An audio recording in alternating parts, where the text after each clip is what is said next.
Ladies and gentlemen, please welcome your moderator, Maria Tadeo.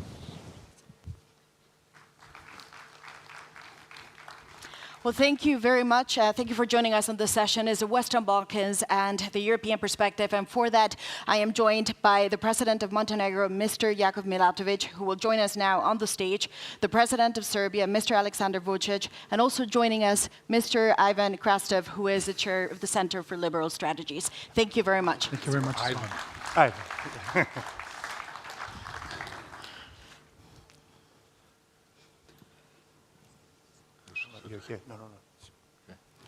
Well, as we said, the focus point of this panel will be Western Balkans and what credible strategies can we achieve to make enlargement possible. And the question, perhaps, for the two presidents is, when you look at the idea of accession, and there's many targets and goals and years that get put on the table, but realistically, it seems there's a form of limbo. I wonder, how do you break it? Well, it's first of all, let me say how great it is to be here at GlobSec, this time in Prague, and to speak about the Western Balkans and the EU accession of the Western Balkans. Perhaps given the fact that we have all followed Great Olympics in Paris, we all thought that the accession process would be sort of a 400 meters race. But it ended up being a marathon with hurdles. Montenegro has opened the accession process back in 2012, started negotiation chapters, and we are still in the process. We are a front runner, but whenever I speak with my European colleagues, I always say that we are tired of front running, and we would like to come to the final stage. And now the goal is to become the 28th member state of the EU as of 2028. That's the goal, and this is an ambitious goal, but I would very much hope to be also a realistic goal. I think that the accession of Montenegro in the EU as of 2028 would be a story much bigger than Montenegro, because it would be this positive signal to everybody else that the accession is alive, that the enlargement process is alive, because if you remember, the last country that entered the EU was Croatia more than 10 years ago in 2013. So now it's the time. Now there is a momentum, there is a new hope, there is a window of opportunity also on behalf of Brussels as well as other European capitals. And I think this momentum needs to be seized. Well, thank you for that. And President Vučić, from your perspective and your country, Serbia, I wonder what do you think the state of play is? And most specifically, when it comes to you, are you as optimistic, perhaps, as you may have been in the past when it comes to this process? Well, I was preparing myself in order to say some good things that we accomplished recently. But as a matter of fact, I'll try to respond to your question in a different way. Am I optimistic? No, I'm not. And everybody always sees some chances in everything. They see a reinvigoration of a process and everything else. I don't believe that, I wish all the best to Montenegro. I don't believe that they are going to be a part of European Union in 2028. I don't believe that we are going to be a part of European Union in 2028, because there are many issues. First of all, here we have an interest of European Union, which are different from time to time to our interests. And I believe that if some of us might become members of EU, it cannot happen before 2030, but that's just my assessment. And that is very soon, that is tomorrow. What might happen in the meantime, nobody knows. We have different assessments on the future of EU, but we all want to be a part of EU, but we are not sure whether and what would be the situation look like in the European Union member states. What is obvious is that Ukraine and Moldova are gaining momentum, which is understandable very much. And at the same time, there is a public exhaustion within European Union about the topic of enlargement, and we'll see what might happen. What is of an utmost importance for us in the meantime is to do many concrete steps, is to get as soon as possible single European payment area, is to get as soon as possible green lanes or green corridors for our trucks, for our industries, when we export something to European Union and vice versa, is to abolish PEM convention in order to get more of investors, is of course to do necessary reform processes regarding our justice and judiciary systems and everything else. And if we do that, it's all about, of course, attracting foreign direct investments and changing the overall political and economic landscape. And I'm always very pragmatic, not a big dreamer, which means that I'm very much interested in an economic progress of Serbia. And we successfully overtook everybody in the Western Balkans, although we were number 4 just 10 years ago. And I see here Tomasz Kuszta, he was witnessing that for last 10, 12 years. And from number 4 in the region, we came number 1 by almost all parameters. And that's of an utmost importance for us. We need our people to live better, and that's it. Whether European Union will be ready for us or whether we'll be always ready for it, we'll see. What does that final sentence that you say mean? Because you say they have to be ready for us, but are we going to be ready for them? Yeah, we have to change ourselves in a way to do a lot of reforms, but also European Union will have to accept the fact that we might think differently on some issues, which will never put in jeopardy unity within European Union, but also we have some issues to resolve. And when you speak about UN Charter, when you speak about UN resolutions, and the fact that Russians did that incursion against Ukraine, and then you come to Serbia, then people in Serbia always ask you, okay, what about UN Charter and Resolution 1244 that is related to Serbia and Serbia's territorial integrity? And these are the issues that we see differently, and we know that we cannot be a part of European Union before we resolve it in a way that both of us would be either equally dissatisfied, either equally satisfied. And before we move on, I just want to understand very well what you said at the beginning. You said, I'm not optimistic about this process. You know that will be disappointing for members in this audience, but also to What European... would be disappointing? to hear that... I didn't come here to lie to anyone. You know, you wanted me to say, yes, we are going to be a part of European Union in 2028, and we are not. And then, okay, it finishes, and we see each other in 4 years, and then I'm going to say what to you?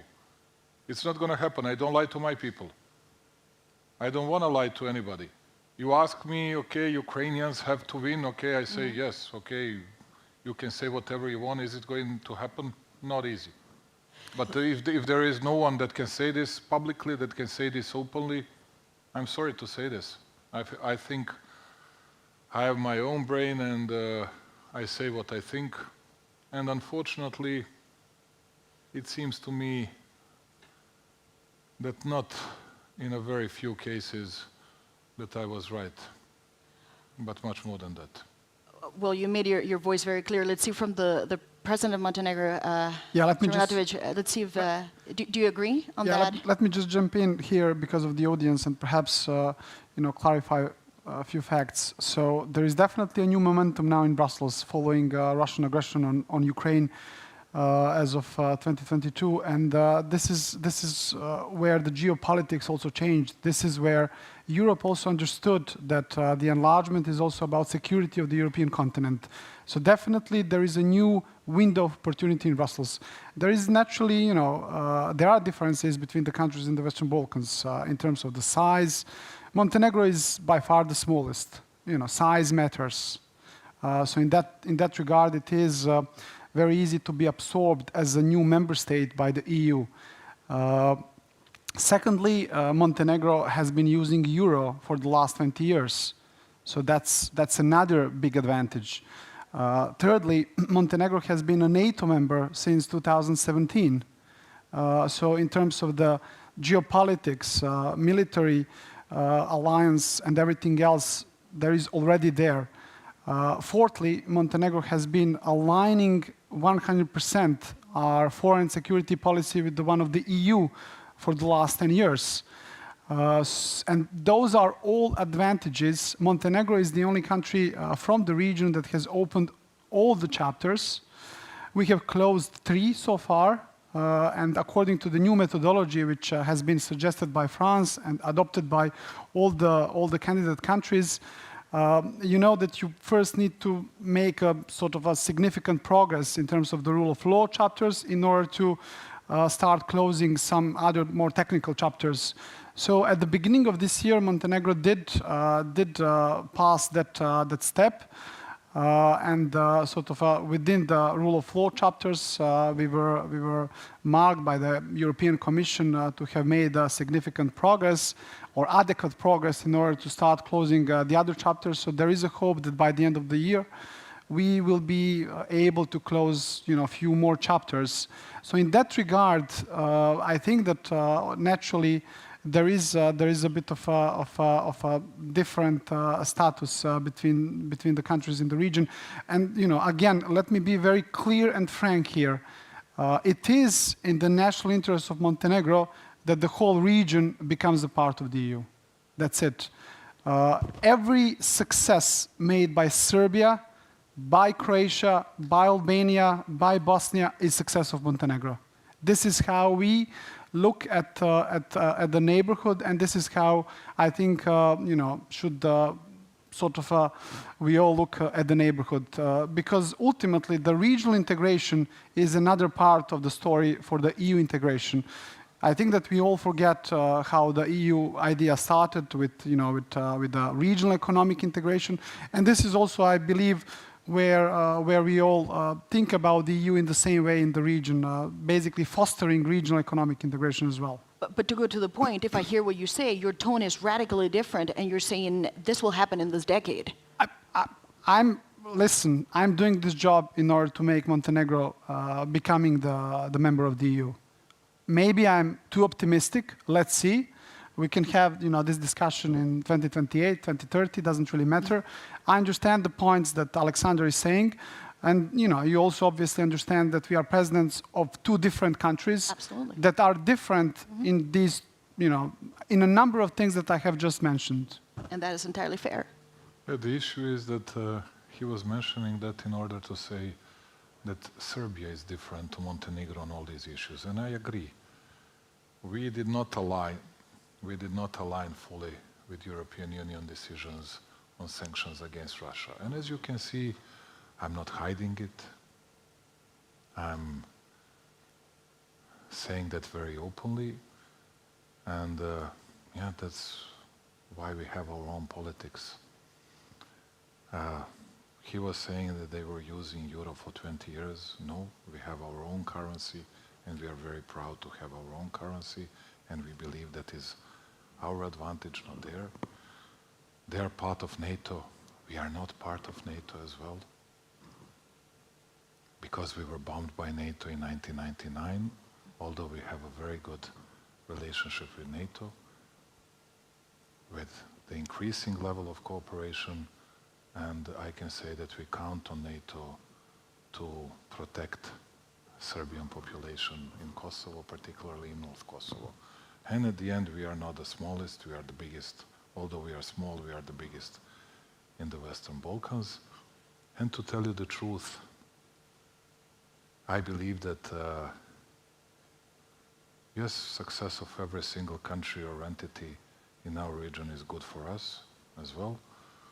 But I believe that I'm more realistic and at least a bit more experienced on these issues. We have the same goal, becoming a part of European Union, but to me it's always of an utmost importance what I can do for the benefit and in favor of my own country. And that's what our job is all about.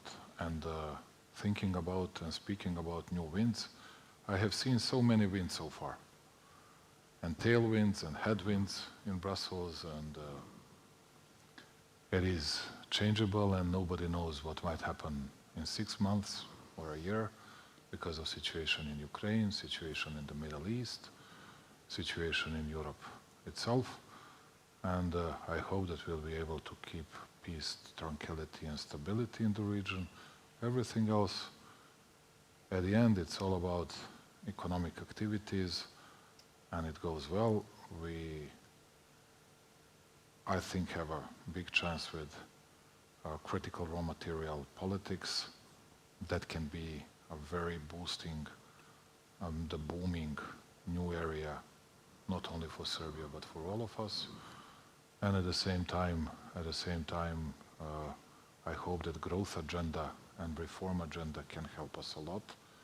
And it's not about getting some money, because 100 or 500 million will not save us, but it will be another good signal.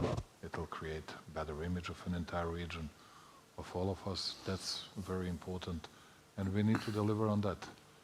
And these are important tasks, and dreaming is good, but at the end, we have to deliver something real to our people. And I hope that he is right, to tell you the truth. I believe that I'm right, but I hope that he is right. And I hope that we'll all become member of EU much earlier than I expected. And President Vučić, just to go back to earlier, you mentioned Ukraine, you mentioned Russia, and you also said, I'm not hiding and I'm not scared of speaking what is my truth. Of course. So it's not my truth. It's truth. Which I guess some would say, do we agree there's one truth, or is your individual truth? I guess that's a philosophical debate that we enter there, but just very specifically, though, to address the issue, some would say the reality is things are not moving as they could be moving in Serbia because you have a relationship with Vladimir Putin that is problematic to many in the EU Council, and at the same time, you are very bluntly trying to play it both ways. How do you respond to this, and do you believe you have a right to play it both ways? Thank you for asking me this. Number one, what kind of an engagement I have with Vladimir Putin? What kind of engagement do you have, in your own words? You have already mentioned that I have it. I'm asking you what kind of an engagement I have with him. You maintain a bilateral relationship. I maintain that. I didn't speak to him for 2.5 years, since war started. What about the sanctions, the tone, the messaging? Come on. Let us analyze first of all what you said. Then we'll come to that as well. You said that I was maintaining that relationship. I didn't speak to him since war started. Unlike many European leaders. They were speaking to him by telephone, visiting him, and speaking to him worldwide. You mean Orban, who is a member of the EU? I don't mean Orban. I mean many leaders, many European leaders. I did not. But you see, you from some point, from some reason, wanted to emphasize that I did, but not European leaders. Let me respond to your second question, which was about sanctions and about maneuvering in a way or choosing both sides. There are no both sides. We are on EU path. Yes, we have traditionally very good ties, and we are not hiding it, and I'm not ashamed of that with Russia. It has always been the case between Serbs and Russians. And we are the only country in Europe that did not impose sanctions against Russia. And as you can see, I'm not afraid to say that openly. But on the other hand, we condemned Russian incursion against Ukraine several times in the United Nations General Assembly, OSCE meetings, and we participated at Birkenstock meeting as well. And at the end, speaking about humanitarian aid to Ukraine, because you just show that everything is about social networks, journalists, papers, and propaganda. If we analyze who helped Ukraine with humanitarian aid, with all the other aspects, let's say from the Western Balkans, pick all four countries plus one entity, they all together has given so far to Ukraine 20 times less than small Serbia. And don't ask me, ask Ukrainians. And if it's always all about someone liking or hating Vučić and Orban or that and that guy, not about facts, then we are on a wrong path. And at least you need someone like me. It would be very boring, always saying nice things like at stadium, you know, chanting the same songs. Here at least you have someone who can say something differently. Now, Ivan, sorry that we... I enjoy it. Ivan knows everything better than we do. Ask him. Of course, Ivan, I will ask you next. Just very briefly, you had a meeting with Ursula von der Leyen today. I presume I had a meeting with the head of the Commission. Did you meet with her at the Globsec on the sidelines? Ursula. The head of the Ursula. Commission. Of course, I had a great... And she agrees with... I had a... No, nobody in Europe, nobody in Europe agrees with me on this issue. Okay. But everybody in Europe understands my position, because I'm a sincere and honest man, lying to no one and saying what is the position of Serbia. I had a great conversation with Ursula. I believe that we fulfilled, that we did this growth and reform agenda better than anyone else. I believe that we, speaking about all the other issues, found a common denominator with Madam President, and I believe that we'll be able to, although I know nothing about these bureaucratic issues, chapters, clusters, and everything else, but I think that we'll be able to open some clusters before the end of the year. Before the end of the year. And Mr. Krastev, externally, of course, we've already, I think, had a very in-depth conversation for the first 20 minutes. Externally, I wonder, well, first, what are your highlights? And then two, what are your thoughts broadly? Because clearly there's some very vocal thoughts being expressed. Listen, Kaplan has this nice saying that if you want to understand world events, you begin with looking at the map and you end up with reading Shakespeare. And I do believe that there is something in it, because there's three things that, at least for me, are very important. The logic of the enlargement and the objectives of the enlargement today were not the same as there was 3 years ago. We're talking about the consolidation of the security, political, and economic space in Europe. So from this point of view, we're not simply about getting countries in the EU, we're in the period of remaking of the European Union. It's a different period. How it's going to end up, and by the way, what is common between the optimists and pessimists is that both of them believe that they know how the future is going to look like. In a sense, we are much more open on this. But from this point of view, we're in a different situation. And from this point of view, Western Balkans are critically important for the consolidation of the European space.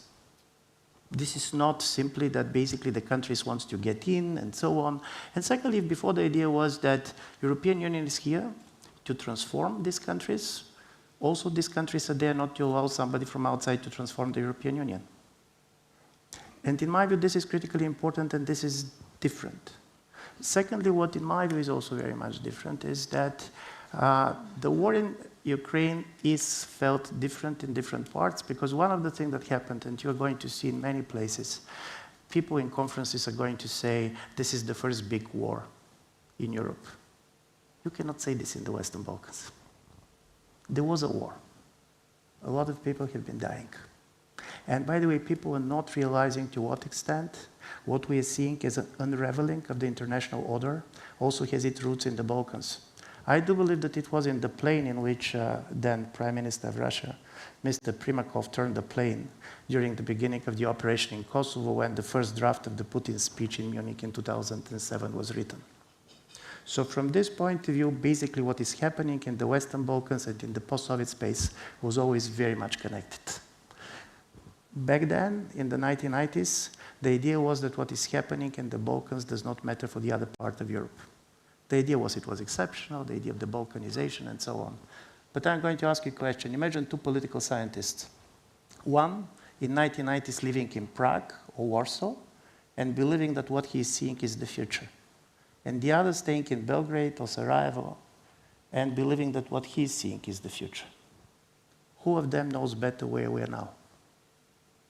And I do believe from this point of view, integrating also some of the political stories is important. And from this point of view, all the talk about the Western Balkans is not a technical talk anymore.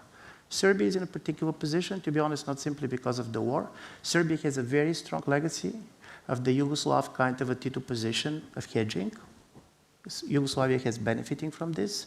To be honest, this was the position of Mr. Koštunica, whom I remember. It was position of Mr. Tadić. All the countries has here. But now European Union is reconciling its borders. In my view, what is really changed for the last 3 years is the nature of the borders, and for the first time, European Union wants to know where the borders are.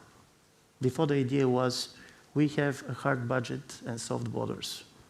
Now, basically, we have a soft budget, but we need a hard borders. And this is why all this conversation is different, and in my view, this is why people are basically saying why basically you're allowing, for example, Serbia to do this and that. Listen, you cannot on Monday praise Serbia on lithium, and on Tuesday basically to say you should do this and that. And I do believe that also Serbian position is going to be basically changing over the time, because everything that you're doing is going to push you in one direction or the other. The problem with staying on the fence is that fences are even worse than walls. They can collapse on their own. And from this point of view, this is, in my view, the moment in which we are. You cannot integrate the Balkans in the European Union just getting one country, because on this level, they're going to be a black hole. And by the way, our countries are not doing well. My friend Ramzi Lani is here. I'm always basically quoting him on this, because he gave the best political description of what happened recently. He said, in the Balkans, we made a transition from repressive to depressive regimes. And one of the stories, there is an economic development of some of the countries, but we have a major demographic problems. And basically, the countries cannot stay where they are. They're either going to be moved, they're going to be integrated in some way, or then people are going to decide to join Europe individually. By the way, Serbia is a very interesting story, because you have a huge number of Russians and Ukrainians in the country. This is new, by the way. This is, in a certain way, the part of the story with the Western Balkans is that there are not people from the Western Balkans anymore going to Russia. Even Bulgarians don't go to Russia anymore. But suddenly, basically, Russians, Ukrainians, you have a lot of people coming to these countries. This is also a new reality that we're not talking about. I don't know what is exactly the number of people who are coming. By the way, many of these people are totally unfriendly to the Putin's regime. Speaking about Russians, there are 95%, it's our assessment, 95% of them are anti-Putin oriented. And speaking about Ukrainians, they are 95% pro-Russian oriented, because they were coming from Severodonetsk, from different places from Russian-speaking area. And those guys that were coming from Russia, they were mainly from Moscow and St. Pete and Nizhny Novgorod, from big cities, and politically they are mainly anti-Putin oriented. Yeah. And in my view, all this is changing the region incredibly. First of all these people who left you basically to Europe, younger people. By the way, this is changing electoral politics incredibly. Because when some of the younger and the most entrepreneurial part of the population is leaving, this is changing the nature of the vote. And if you're basically a young person in the region and you want to change your life, it's much easier to change the country in which you live than to change your government. And I do believe this is a real issue, so all of them. And from this point of view, I very much agree that this is an opening. This opening can last longer or not. It depends, by the way, on all sides, where I do believe everybody also agrees that the European Union wants to enlarge in order to consolidate, but European Union cannot allow low level of cohesion. Before, the idea was that veto is a nuclear option. Some European Union leaders started to use it as a conventional weapon. You cannot allow a union in the current structure in which basically you're going to veto critical politics. And I'm not going only about Russia. Honestly speaking, talking about Mr. Orban, he has vetoed much more policies connected to China than to Russia. And from this point of view, these are trade-offs that are going to happen, and they're going to be trade-offs on the Serbian side. They're going to be trade-offs on the European side. And I do believe that, of course, the only thing that is that countries should decide at some point, not simply do they want to get the European Union, but what kind of European Union they want to be part of. No, we want to, Ivan, you know everything better than I do. Ivan is a type of a man that is, and he is a man that is very much respected in my country, and we all listen to him, and we all read whatever he writes. This was for free, by the way. It was not. Thank you. Next time, don't worry, we'll pay for it. What I wanted to say, it's always like these doubts. You want to be a Trojan horse within European Union. You want to be that and that. And I'm asked whether we want to be a part of EU. And I say openly, publicly, yes, we want to be a part of EU as soon as possible. And I know how many things we need to do, whether it will happen or not. I have different views comparing to others, and that's it. But whenever we say, yes, we want to be a part of EU, you always hear those doubts. No, you don't want to be that. You want to be a Russian Trojan horse, or you want to be their puppet, serving themselves instead of serving our common purposes and everything else. And when you hear it every single day, and as you can see, I have no problems discussing it before such a big and important audience as we have it today. But the real issue is that we need to build this trust and confidence as well. That's why I believe that the last visits of Olaf Scholz and Emmanuel Macron, which lasted till yesterday afternoon, were very important to us. We had Bill Burns in Serbia very recently as well, and I hope that we'll be able to reach that kind of common denominator in our all interests that will bring us closer to EU. But you know, when we say something, someone has to believe in that, because we are not even hiding anything.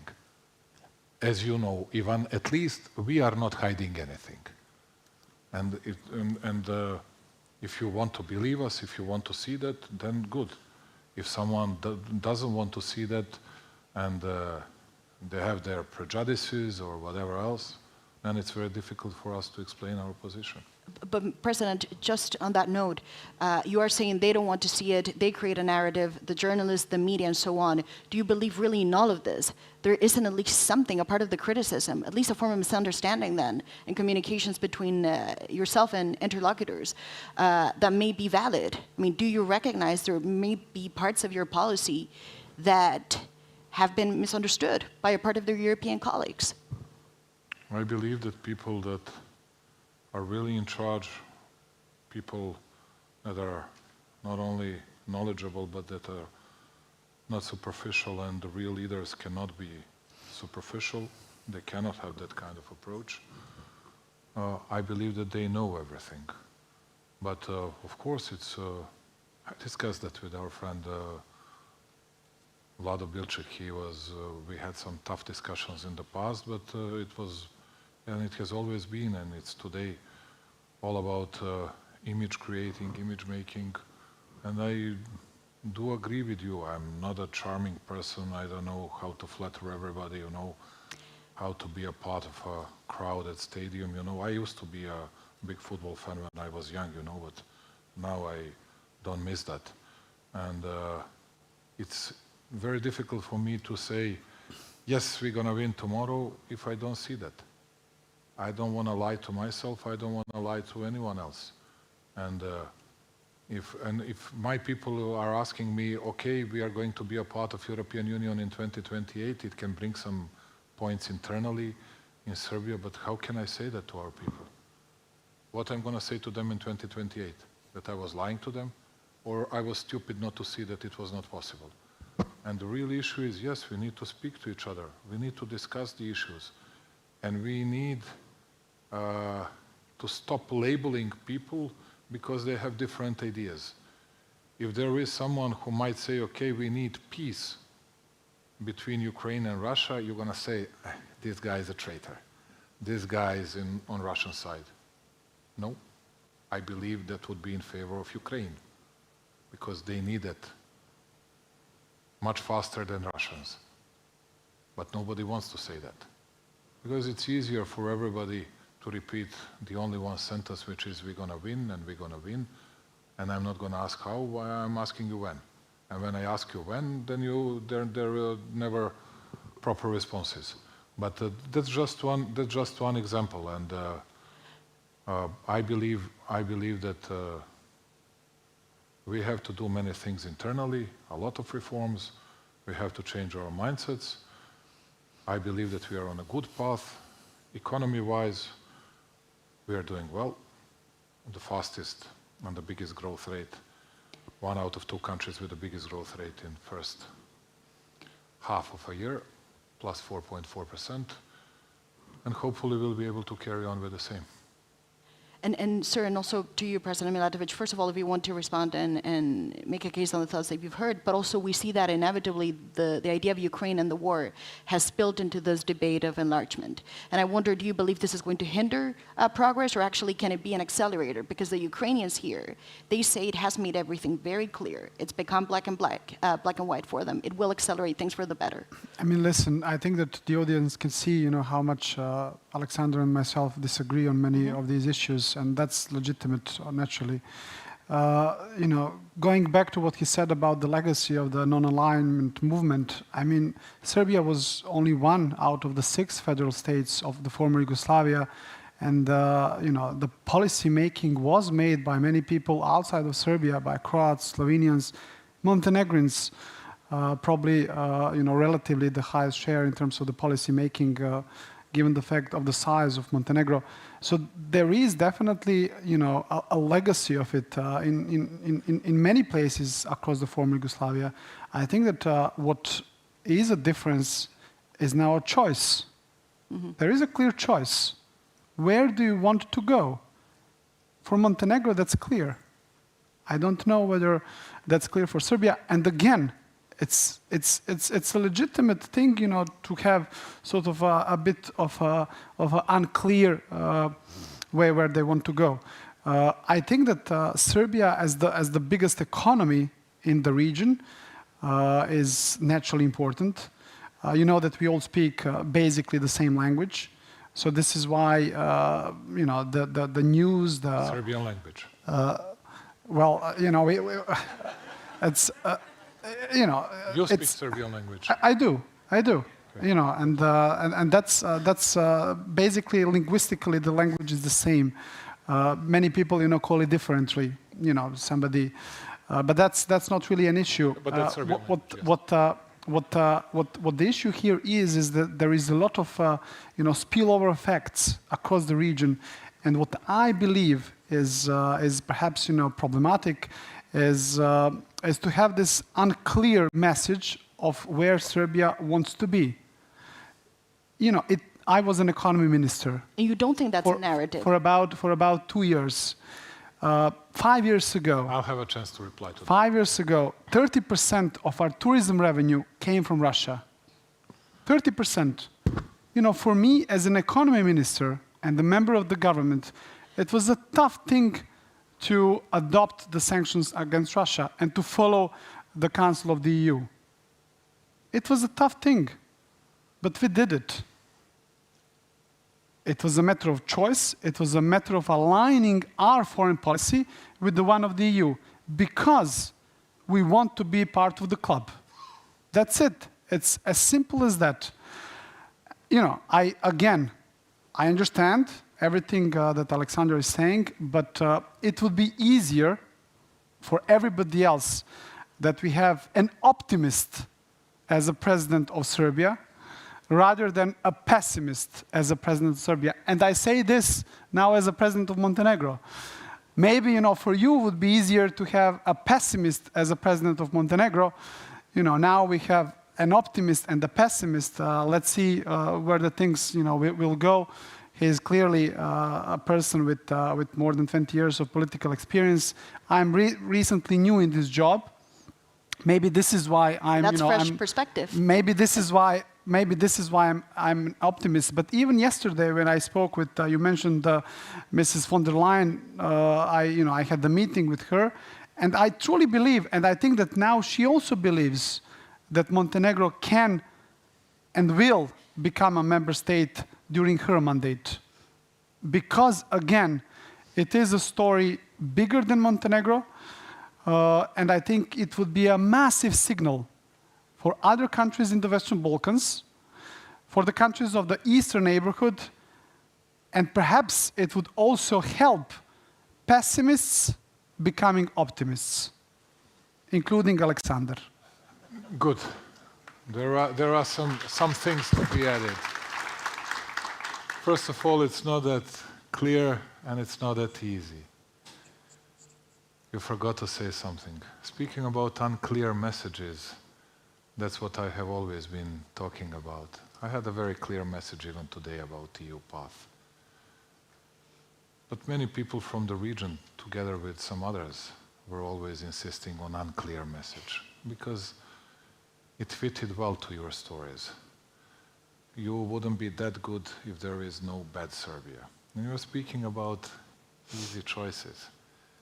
And you forgot to say, mentioning 6 republics. Yeah, there were 6 republics. But even speaking about Montenegro and many Western countries, in the meantime, you took a part of that one republic, which is Serbia. And you recognized Kosovo's independence. And it was done not in accordance with the UN Charter, not in accordance with UN Resolution 1244, and that was done against the law. And attack against Serbia was done with no decision of United Nations Security Council. That's a small difference between us, which is not that small. Which means, yes, we are on our EU path, and the biggest problem for Serbia, not to lie to each other, is our relationship with Pristina. Just for you to know. It's not all this stuff on Ukraine, because all these political decision makers, they know everything. They know everything. It's all about this. And this is a very difficult issue for us, and everybody knows it. And my question and my response is, okay, if some people think that we should find an easier way to flatter someone and to say, okay, you are good and good. I have no problems with that. We'll see at 2028 who was right. Being pessimist or optimist, I'm right. And you all know that I'm right. You all know here that I'm right. That nothing will happen before 2030. And in 2030, we'll have Ukraine as a first country to join, and then why we'll so all fast? come, then, which is okay, we have no problems with that. But why so fast? Some would say there was a much bigger limbo for other countries at the same candidacy status. You're willing to say, I don't see this happening for us in 28 or 30, but now you did give a date for Ukraine.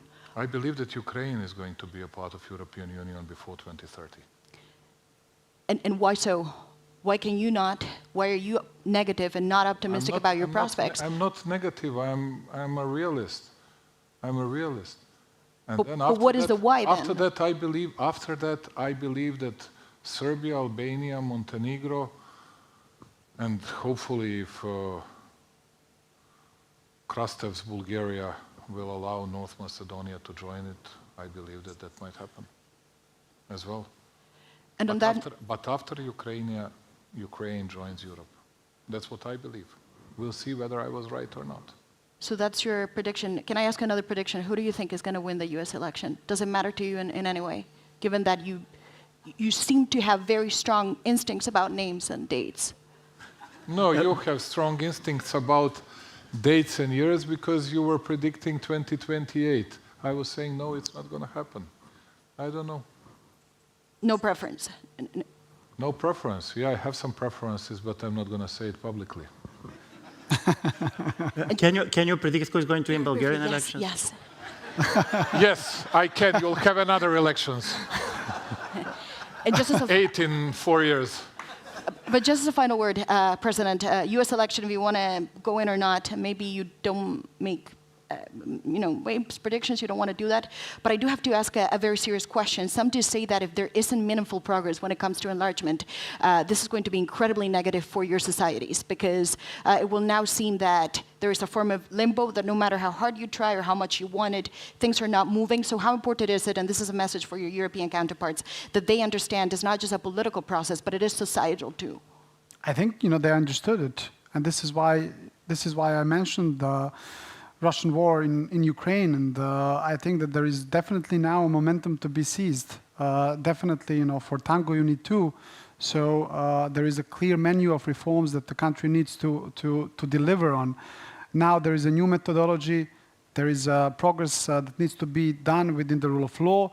I believe that Montenegro has made that step. Now, as I mentioned, by the end of this year, at the Intergovernmental Conference, hopefully in December, there is a hope that we can complete another few chapters, and then 2025 another few, and then 2026 a few more, so that by one point in 2027 we can do our own homework. Then it's going to be up to the EU member states to ratify the agreement, and ultimately, Aleksandar is right. It's a political decision of the member states. Mm-hmm. It's a political decision of the member states. I believe again that Montenegro has a number of advantages. It is a clear frontrunner. Size matters. Institutional advancement obviously matters, and again, the will matters. If there is a will, there is a mean. There is a saying in across the Balkans. So again, with respect to the American elections, Montenegro is a NATO member. It's going to be the choice of the American people. I personally believe that the links between Europe and America are much stronger. Whoever sits in Washington or in Brussels, and that's what I think. Well, on that note, thank you very much. We have reached the end of the session. Thank you, of course, to the presidents of Montenegro, the president of Serbia, and of course, Ivan Krastev, the chair of the Center for Liberal Strategies. Thank you very much for joining us here.